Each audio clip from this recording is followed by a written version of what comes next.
Рахмат, Данияр Жылдошевич,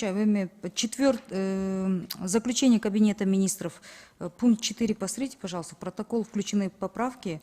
В части мер защиты внутреннего рынка в праве Союза закрепляется понятие поглощения антидемпинговой меры как основание для проведения повторного расследования, что в результате позволит производителям государств-членов Союза в полной мере реализовать свое право на защиту от недобросовестной конкуренции в результате демпингового импорта, и определяются факторы, учитываемые при определении ущерба вследствие демпингового импорта и, извиняюсь, мелкий шрифт, и субсидируемого импорта.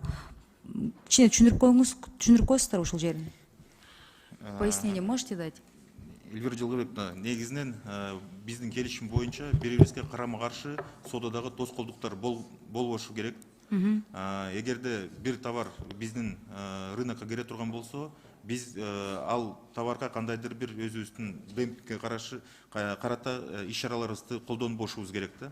Негізінен бұл келісім бойынша, егерде қошна мемлекеттердің жана 5 мемлекеттің алқағында қандайдыр бір товар мемлекеттік субсидияға душар болып, же болбосо ал товарды ички рынокка багыттоого жанагы на продвижение товара какие-то будут средства заложены.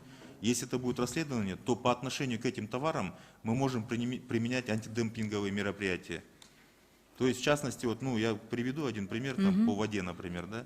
Если какие-то вот сейчас, вот, как вы видите, же, вот, мы вносим закон, как вы знаете, по закону о торговле, в частности, чтобы в общественных местах общественного питания, в общественных местах присутствовало не менее 50% отечественной продукции на рынках. То есть это мероприятие, оно равное, оно не имеет как бы демпинга, то есть оно по отношению к иностранному товару равный товар. Но если мы заметим, что по отношению к данному товару применяются какие-либо субсидии или продвижение этого товара агрессивным методом на наш рынок, то в принципе по отношению к нему мы можем применить демпинг. То есть мы защищаем своих отечественных производителей? Это дает возможность в рамках пятерки, да, защищать свои рынки от недобросовестной Хорошо, конкуренции. А как насчет того, что мы же, у нас практически крупный наш партнер, ну, Россия, Казахстан, но еще и Китай. А вот как в части того, что мы с Китаем, у нас большой оборот экономический, вот там товары, все, что мы взаимодействуем, и я имею в виду, допустим, какой-то товар производится в Российской Федерации, и у нас очень много контрафакта с Китая, с КНР. Вот на моей практике в прошлом созыве была жалоба от российского предпринимателя, который пожаловался, что, допустим, он поставлял обувь, вплоть до, это дошло до президента, тогдашнего президента Сооронбая Шариповича, что наши, ну вы знаете, как это происходит, заказали в Китай, точно то же самое начали привозить, здесь продавать. И по факту, когда идет финполиция проверяет, там они выемку делают, да, там контрольный закуп делают, оштрафовали торговца, а производителя, кто занимается таким контрафактом, подделкой, к нему никакие санкции, ничего применить не могли. Вот если до такого дойдет, как в таком случае, как вот, я просто на моей практике мы не смогли защитить иностранного инвестора, вопрос, допустим. Он чуть другой, он не касается... Вот, это не касается демпинга. Этой ситуации, да? Это не касается демпинга, там идет защита прав собственности, интеллектуальной собственности, и второе, там в рамках технического регламента вопроса, два вопроса.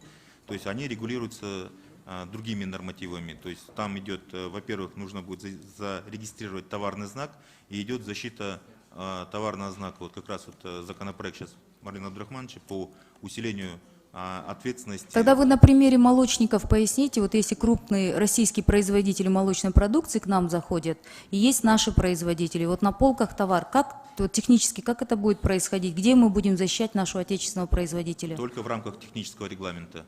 Соответствие или несоответствие требованиям внутреннего законодательства. Ну а соответственно мы сейчас гармонизируем наши техрегламенты, стандарты. Мы каким-либо образом дискриминировать. Но мы все равно даем фору российскому и казахскому производителю тогда, да, получается, если на равных, ну с учетом того, что у нас возможности, скажем так, мы равной конкуренции. А вам не кажется, что мы не совсем справедливо по отношению к нашим кыргызским предпринимателям поступим тогда? Но это соглашение в рамках пятерки, то есть сама суть союза в том, чтобы свободное движение товаров, капиталов было, да? Ну, вы не прогнозируете, да, что наши производители в будущем могут оказаться менее защищенными, чем на фоне российских и казахских, допустим, тех же молочников? Ну, вот конкретный пример. Вам не кажется? Нет, вполне возможно это, но Возможно, это да? внутренняя конкуренция, да, и на сегодняшний день по молочке, в частности, у нас конкуренция она довольно-таки на высоком уровне. Данияр Джулушевич, поэтому на бюджетном комитете все депутаты постоянно говорят о том, что нам нужны дешевые длинные кредиты для наших производителей. И как министр экономики я вас попрошу, пожалуйста, с министром финансов. Мы это обсуждали. Последний раз Министерство финансов сказало, что беспроцентные кредиты, которые были выданы сельскому хозяйству, они не осваиваются. Айсар Нышанна туравы? Вот жақында эле бизге ушул маалымат кайра келди, они не осваиваются. Почему они не осваиваются? Значит, с нашей стороны ставятся какие-то вот невыгодные условия, что люди не берут кредиты. Вы как министр экономики, как человек, который реальный сектор осязает, видит, что происходит, дайте, пожалуйста, свое видение, свое мнение. Потому что с вот такими изменениями, и это правильно, мы наши стратегические партнеры, но мы не защищаем своих кыргызских производителей. И в потенциале это очень плачевно для нас закончится. Рахмат.